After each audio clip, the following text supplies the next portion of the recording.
Dans cette camionnette blanche, un groupe d'une dizaine de migrants. Ils viennent d'être capturés et vont être refoulés par les autorités grecques. Ces femmes, ces enfants, les voici quelques jours plus tard. Naïma, 27 ans, et Awel, son bébé de 6 mois. Souleka et ses 6 enfants.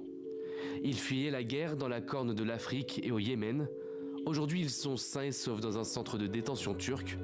Mais au large de l'île de Lesbos, ils ont bien cru ne jamais survivre. Après leur trajet en camionnette, les migrants ont été forcés à grimper dans un bateau des gardes-côtes grecs. Quelques minutes de navigation, puis ils sont abandonnés dans les eaux turques.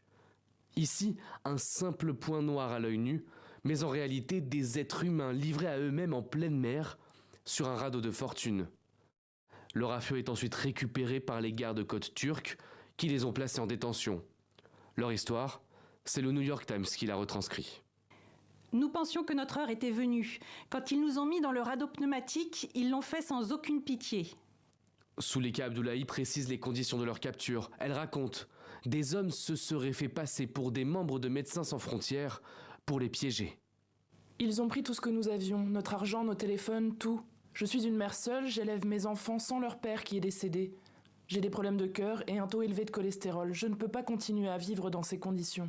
Refouler des migrants en Turquie, ce n'est pas la première fois que la Grèce est accusée de recourir à de telles pratiques. Mais le gouvernement a toujours nié. Des mensonges selon le militant auteur de la vidéo. Bien sûr, les criminels nient leurs crimes. C'est normal.